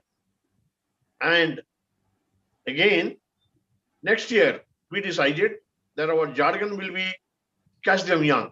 The idea was to catch the children young so that they may be prepared to enter the higher education and tertiary education world. The idea was to catch them young so that they finally become didactics to further educate and teach their fathers, mothers, their guardians, their teachers, their colleagues, rather than the entire neighborhood. By doing so only, we have been possible to achieve our milestones. IIBM and Dr. Zakir Hussain Institute, group of institutions instituted in Patna, but this is not the only group we have. Our main umbrella organization is World Institution Building Program, which we created together in 1974, inaugurated on the first World Environment Day, conducted ever in the world on 5th June 1974. In the light of the fact that 2 years before 1974, that is on 5th June 1972 in Stockholm, there was conference on human environment convened by the United Nations, where India was also a participant, and more than 130 countries have participated, where Madam Indira Gandhi, the then Prime Minister of India, had participated. And she gave lectures. Based on that, we decided that we will also observe the World Environment Day, and that is why the World Institution Building Program was inaugurated on 5th June 1974, which was the first World Environment Day. Friends, since then, we have been having different types of institutions. IIBM Zakir Hussain is the pioneer institution, and that was our first venture where we started the MBA level courses, also the postgraduate diploma in computer applications, which we upgraded finally to MCA, and for that matter, the diploma in hotel management, catering, technology and applied nutrition, which became a bachelor's degree. And after we started diversifying, once we created many universities in India and abroad, then certainly master's degree in tourism, hotel management, catering and all that. But that is not the only point. We decided that we have become a milestone and we pioneer in designing new courses. The way our learned friend, Professor K Agrawal, was discussing about the need for new courses. We again researched on the urgent need for having new programs, employment-centric programs, with a view to solving the problem of unemployment, which is problem number 2 to my mind. To our mind, main problem was peacelessness, which we see everywhere in the world almost. Take our country or any other country, including US or further France, or even in India, we see in Jammu and Kashmir, Nagaland, or Arunachal Pradesh, also in Chhattisgarh as well as Jharkhand. So that time also we are predicted that this problem, unemployment problem, will create peacelessness. So finally, we thought that the better idea to solve the problem of peacelessness is to finally give a solution by solving the problem of unemployment. But again, the other issue was peacelessness we solved, but how to solve the problem of unemployment? Again, we researched and we thought, what is the problem number 3? Third problem was pollution and its control. It was our prediction. At that time in the year 1977, 1978, when we had discussions before the institution was born, although registered, we had many brainstorming sessions by inviting many Indian and foreign ministers at Delhi and Patna and other regional places in order to have a master plan and a paradigm to be massaged by us. So finally, we were successful in also locating a solution to the problem of unemployment as well as pollution and its control. We thought the third problem, which is going to come very soon, is the problem of pollution and its control. And when we talked of environmental education, depolluting technologies and pollution control, people were laughing. What is this? But we knew that after about say 20 years, by the year 2000, at least Delhi will be unlivable, which is fact. That time when we used to come to Delhi, we used to see the advertisements where Delhi government, Delhi administration was inviting full-page newspaper advertisement in Times of India, Hindustan Times. Please come to Delhi, best place to invest. And there are many industrial areas where land will be available almost free of charge. But a time came when, as per the orders of the Honorable Supreme Court of India, the industry were asked to leave and they had to go to the neighboring states. So friends, the idea is to also advocate for the notion and the fact that we must create environment-friendly and sustainable jobs. Prof. Agrawal used to talk of, he has talked about sustainability.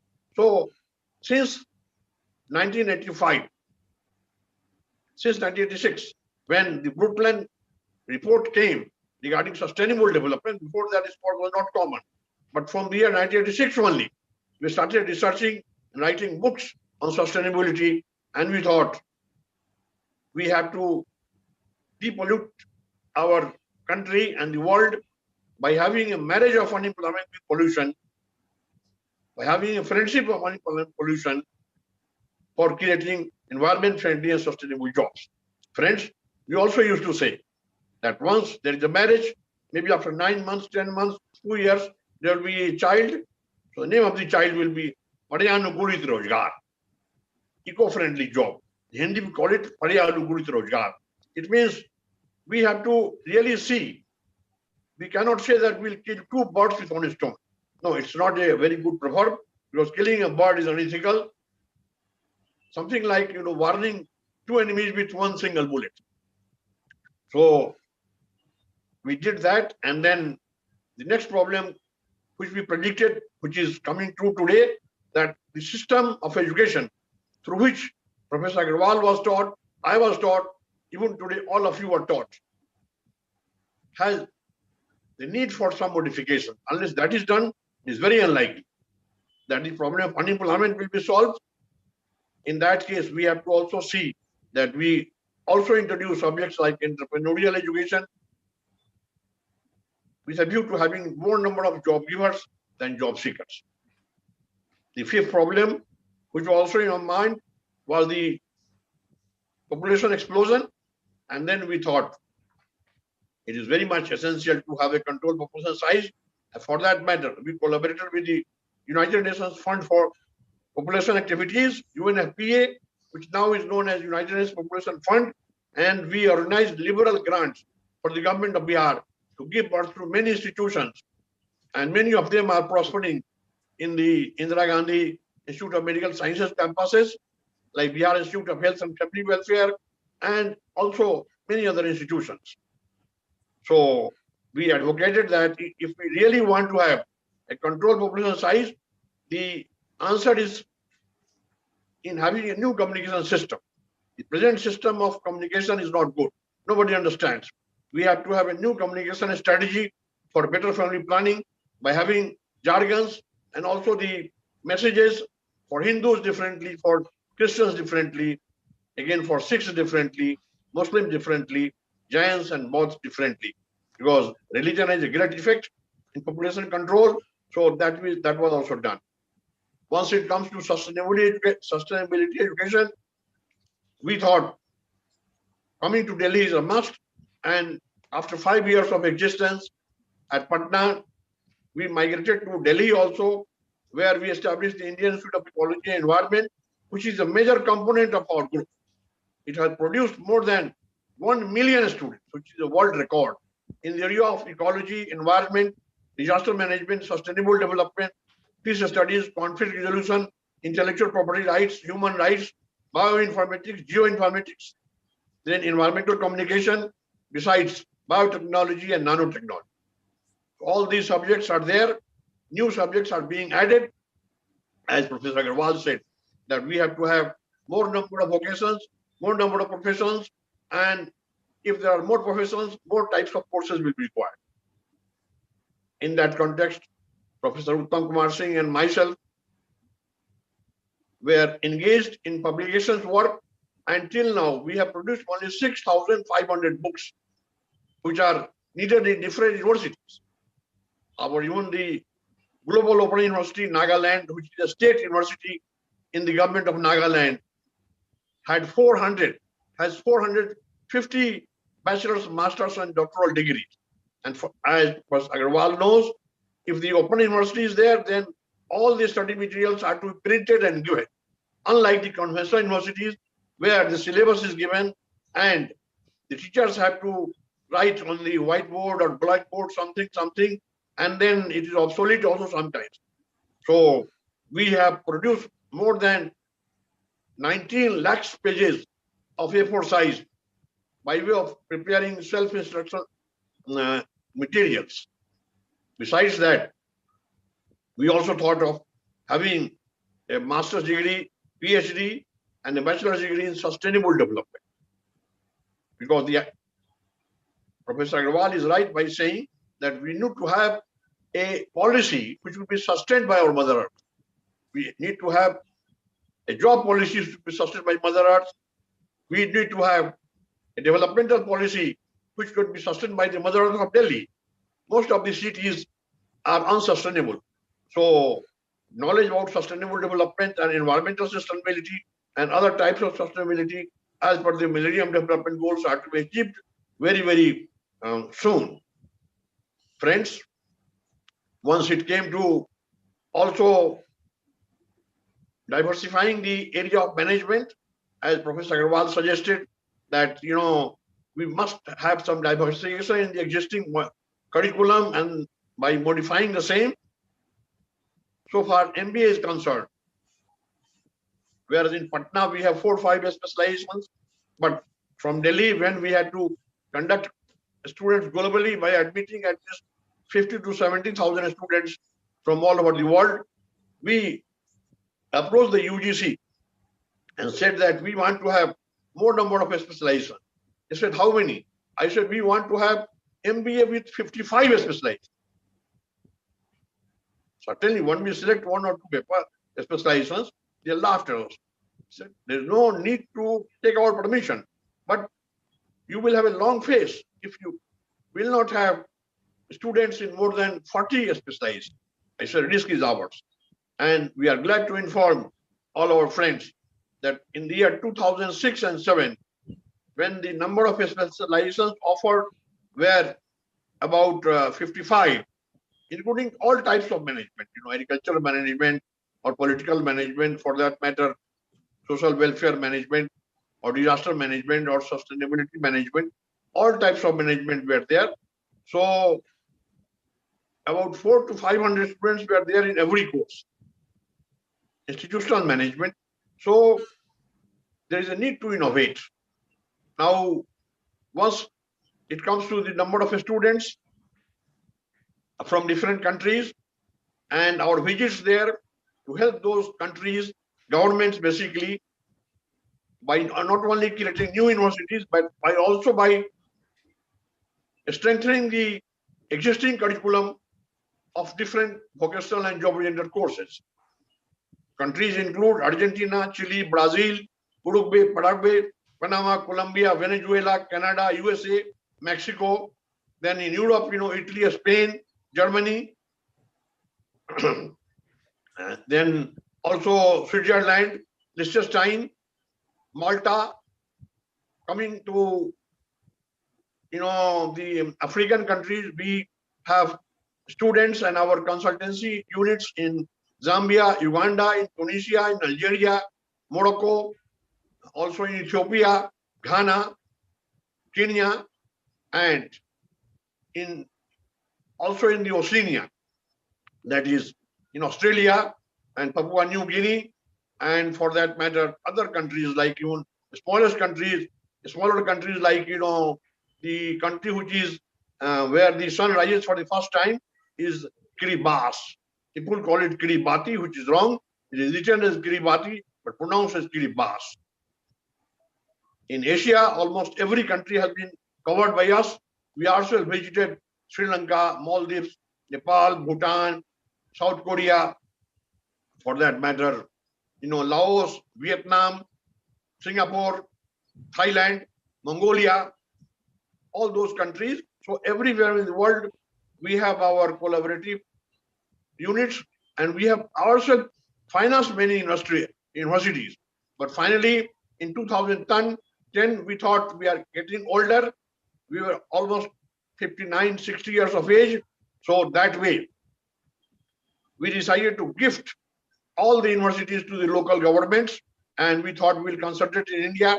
But even if we have branches where we invested from our country, we never took one single farthing.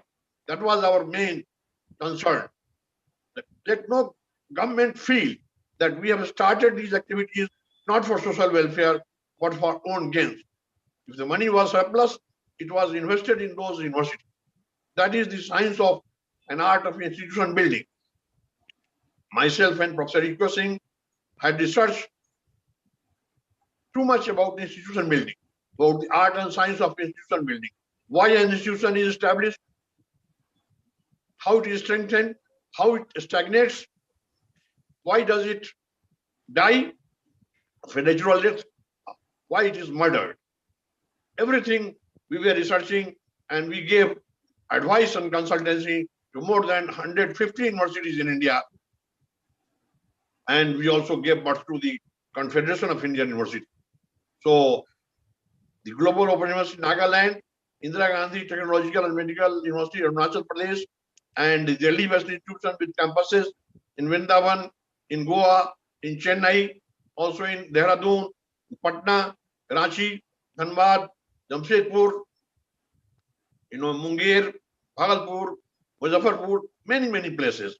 So we are sure that all of us, our team, with the help of the advisors like Professor K Agrawal, will continue giving us directions and instructions and advice from time to time, continuing basis, so that we could certainly implement action programs which are having contents like social, cultural, environmental, educational, technical, technological, medical, economic and positive contents for the optimum development of a global as well as Indian sustainable society. So before I close, my friends, I would like to also tell you what we used to think right from the beginning. We had researched on 2 English words, which we always remember. And we also tell you, whenever you are in trouble, when you are not getting a right answer to any problem, remember the 2 words which are, number 1, neology, not ecology. We teach ecology. It is neology, Neology. Neology is the art and science of evolving a new doctrine. And the neology is the art and science of evolving a new doctrine. In Hindi, we call it Nutan Matavalamban or Vilakshan Bhat. Means if we don't have an answer how to solve the problem of unemployment, we have to find a neological approach. Accordingly, if we want to have new ideas regarding reaching everybody in India, in spite of the fact that we have COVID-19 now, the answer lies in online virtual education also. Unfortunately, what is happening? During the COVID period, students who are full-timely admitted have been permitted to undergo online, but online education as a regular courses of study, where all those millions of participants who want to join the universities because they are working somewhere, they cannot join regular courses. The ill luck is that Government of India has made regulations that if you have a university, private or sarkari or central or state deemed, or for that matter, institutes of national importance, whatever you decide is final. For running regular education, UGC always gives letters regularly to the universities, because your university has been legislated by parliament, or for that matter, the state legislature. You are free to conduct any number of courses on a full-time basis. But mind you, you can't start distance education, online education. I do not know why are they saying that we can't start online education, and why we can start without any inspection, any number of courses. This is wrong. This is red tapeism, and this was started because the Distance Education Council was there, which was a corrupt organization, and it has to be closed. Finally, the powers were given to UGC. Again, they imbibe the same rules. They must revise the system. And during the COVID period, if they are saying that 30 or 40 or 50 or 60 universities will be permitted by them to run online courses, why?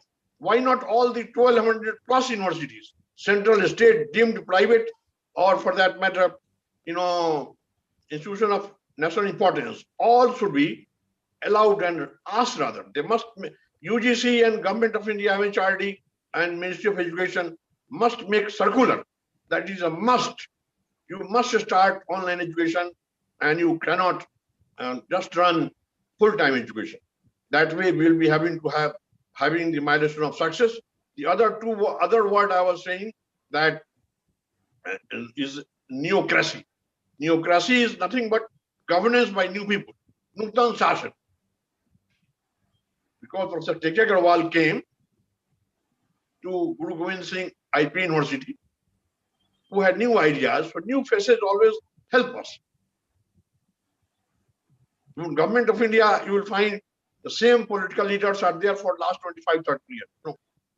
I don't say that only young people should come, young or old, anybody, but there should be new faces, neocracy, governance by new people.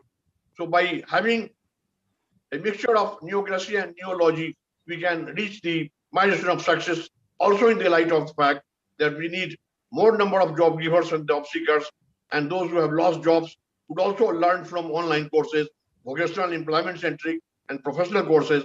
For that matter, we have also designed 2,100 vocational courses of short-term duration, and the government of India has really liked it and has circulated everywhere. We have the study materials also. So friends, all these things together can yield results. Also, because China is hated worldwide, barring a few countries, every country, more than 190 countries are hating China. When their products will not be sold anywhere, it is high time that India starts making it. India has talented manpower, and also the scientists and innovators who are abroad can also be invited to really allow the Indian entrepreneurs and Indian technical and trained manpowers to grow by working in those industries, and very soon the problem of unemployment will just be vanished if there is a communication gap coming to zero among the universities, colleges, the society, and the government. That is how it is possible. So the communication gap has to be reduced to zero, and I'm sure we'll be able to reach the milestone set out by Professor Uttam Singh, my fast friend. With these words, I thank our learned friend, Professor K Agrawal, for delivering such a comprehensive, lecture. Dr. Uttam Kumar Singh first memorial lecture, and he has given a big challenge to us. The comprehensiveness I have seen in his lecture to be almost impossible for us to, have another person next year who will match his knowledge, experience, and the expression ability. Thank you very much. May peace prevail on this Mother Earth. Jai Hind. Thank you very much, sir, for your excellent deliberations and giving the new dimension to in your talks so far as and cover the new domains that will be coming up under the vocational and professional education. We are really grateful and thankful for your presidential address. Thank you very much, sir. Now over to Rohit. Yeah, thank you so much, R Trivedi sir. And now we will move towards our last session, that is vote of thanks. And for that, I would like to call Professor Ganesh Pandey sir, who is the Deputy Director of Indian Institute of Business Management, Patna. Thank you, Rohit. Honorable Chief Guest of First Professor Uttam Kumar Singh Memorial Lecture, Professor Dr. K Agrawal, Chairman, National Board of Accreditation, Government of India, and Founder VC GGS in Indraprasth University, Delhi. Honorable Chairman of IIBM and ZHI Group of Institution, Professor Dr. R Trivedi sir, respected advisor of the group, Professor AK Naik sir, respected young and vibrant director of the institute, Professor Rohit, respected dignitaries from CSI, other guests, faculty, and a staff member of IIBM and Dr. Zakir Hussain Institute, students and invitees. It gives me immense pleasure for proposing a vote of thanks for Honorable Chief Guest, Dr. K Agrawal, sir, who become kind enough to grace the occasion and deliver the first Professor Uttam Kumar Singh Memorial Lecture. Sir, on behalf of entire student, faculty, and management committee of the institute, we express our gratefulness for your kind presence, gracing of the occasion. In the same time, I also express my sincere thanks to Professor R Trivedi sir, the chairman of IIBM and ZHI Group of Institution, for his continuous guidance, support, and encouragement for organizing the today events. Thank you very much, sir, for joining the event. I am also thankful to Professor AK Naik, sir, for the full arrangement of the today's memorial lecture and made it fruitful. I express my thanks to Professor Rohit, Director of the Institute, for his continuous support to make this event successful. मुझे बहुत खुशी हुई कि आज इस memorial lecture में हमारे CSI के बहुत सारे फ्रेंड ज्वाइन किए। Pradeep Rathi sir, Prashant R Nayak sir, RS Tyagi sir, Deshmukh sir, Subhash sir, Sanjay Mahapatra sir, Senthil Kumar sir, Bhagwan sir, Gautam Mahapatra sir, Arvind Sharma sir. Sir, इतनी खुशी हुई कि आप सभी लोग इसमें जुड़े। आपने इतने वेबिनार को सक्सेस किया कि हमको कभी लगता ही नहीं है कि आप इतने दूर दूर के स्टेट से आप हैं। हमको लगता है कि सभी IIBM फैमिली से ही जुड़े हुए हैं। तो मैं हृदय से आपका आभार व्यक्त करता हूं, आपको थैंक्स देता हूं कि आपने इसको ज्वाइन किया। I also express my sincere thanks to Professor Rohit Kumar for hosting the events. At last but not least, I express sincere gratitude and thanks to all the dignitaries, guests and invitees, students and teachers who participated in this memorial lecture and made it successful. Thank you all of you once again. Thank you, sabhi log. Professor Nayak. Thank Professor you, Nayak, 1 minute. Sir. If our learned chief guest and chief speaker, Professor Agrawal, wants to intervene for a few minutes, he is most welcome. Agarwal साहब, हाँ जी, 2 minute last में अगर आप बोलना चाहे तो आशीर्वाद दे लें फिर से। जैसा आप कहें। जी हाँ, प्लीज। मुझे अच्छा लग रहा है बहुत इस अवसर पर आज आप सब लोगों के बीच। और जैसा मैंने पहले भी कहा था कि इतने कमिटेड लोग बार बार इस दुनिया में नहीं होते हैं जितने प्रोफेसर यूके सिंह थे। और उनकी मेमोरी में आप जितना एकेडमिक सोच पा रहे हैं, और जैसा त्रिवेदी जी ने डिटेल में बताया कि शिक्षा के जगत में इतना ज़्यादा जो सहयोग दिया है अलग अलग देशों से, अपने ही देश के अलग अलग राज्यों में, और जिस भावना से इस सहयोग को आगे लिया है उस भावना को आगे बढ़ाना बहुत जरूरी है। आपने कुछ बिंदु उठाए भी।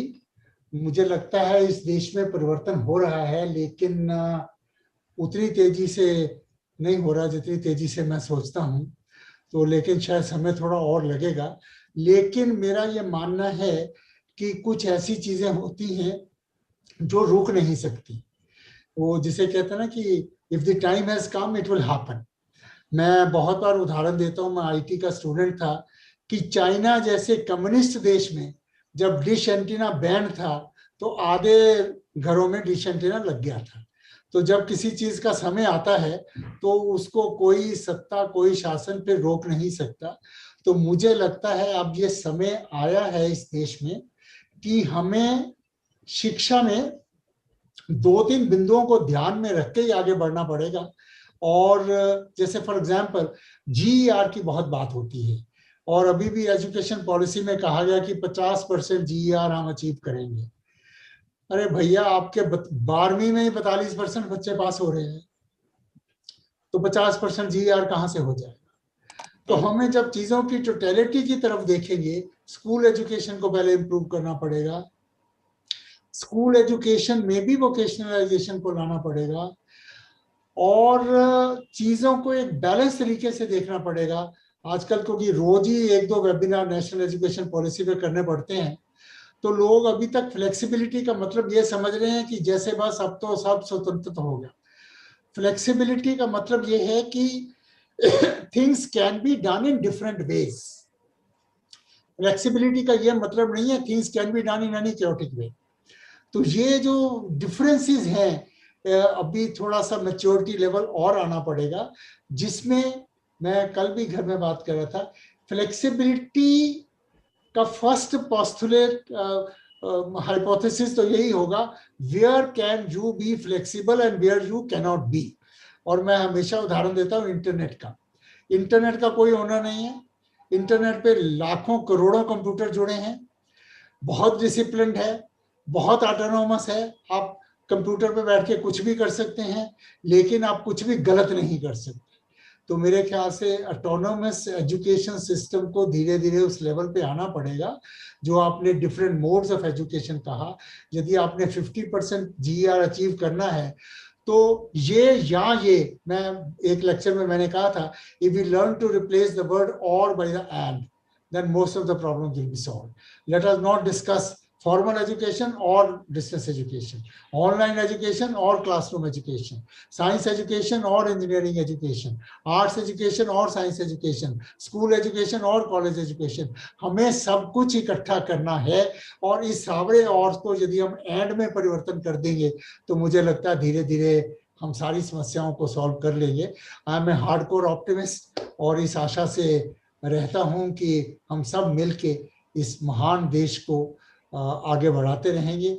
और मेरा अपना ये मानना है कि भारत को आगे बढ़ने से शायद कोई नहीं रोक सकता। जैसे मैंने कहा ना, जिस चीज का समय आता है उसको कोई नहीं रोक सकता, तो हमें भी शायद आगे बढ़ने से कोई रोक नहीं पाएगा। हो सकता समय थोड़ा ज्यादा लग जाए, लेकिन इंस्टीट्यूशंस काम करते रहें, आप जैसे लोग इंस्टीट्यूशंस को गाइड करते रहें और इंस्टीट्यूशंस को डेवलप करते रहें। बस एक चीज फाइनल सेंटेंस कहना चाहूंगा, वो परिवर्तन हमें लाना पड़ेगा कि अब हमें छात्रों को गाइड करने के बजाय छात्रों के साथ मिलकर चलना सीखना पड़ेगा। बिकॉज मैं हमेशा कहता हूं, यदि मैं एज ए टीचर अपने स्टूडेंट को अपने से बेटर बनाने का प्रयास नहीं करता तो मेरी फेलियर है। देश आगे तभी बढ़ेगा जब अगली पीढ़ी इस पीढ़ी से बेटर होगी। इसलिए हर टीचर का ये धर्म है कि अपने शिष्यों को अपने से ज्यादा काबिल बनाए, और ये सिद्धांत हम रखेंगे तो हम कभी पिछड़ नहीं सकते। इन शब्दों के साथ मैं आपका एक बार फिर बहुत बहुत धन्यवाद करता हूँ। बहुत बहुत धन्यवाद के अग्रवाल साहब, आपने जो भी कंक्लूडिंग रिमार्क्स दिया वो भी बहुत महत्वपूर्ण था हम लोगों के लिए, और उसी तर्ज पर हम लोग आगे काम करते रहेंगे। हमें पूरा विश्वास है जिन बातों को आपने बताया है, किस प्रकार हम इंक्लूसिव ग्रोथ की तरफ बढ़ेंगे और किस प्रकार हम दुनिया की समस्याओं को जूझते हुए आगे काम करेंगे, इसमें हम लोग लग जाएंगे कल से। मैं कहना भूल गया था कि जो हमारी पुरानी छात्रा है नेहा जी, उसी तरह से बहुत सारे ऐसे विद्यार्थी हैं जिनका बायोडाटा हम रखा है, जो निदेशक मंडल में है, एग्जीक्यूटिव डायरेक्टर रहे हैं, GM रहे हैं, यहाँ तक कि 5 पब्लिक सेक्टर के जो चेयरमैन का मैनेजिंग डायरेक्टर हैं वो Indian Institute of Business management Patna के प्रोडक्ट।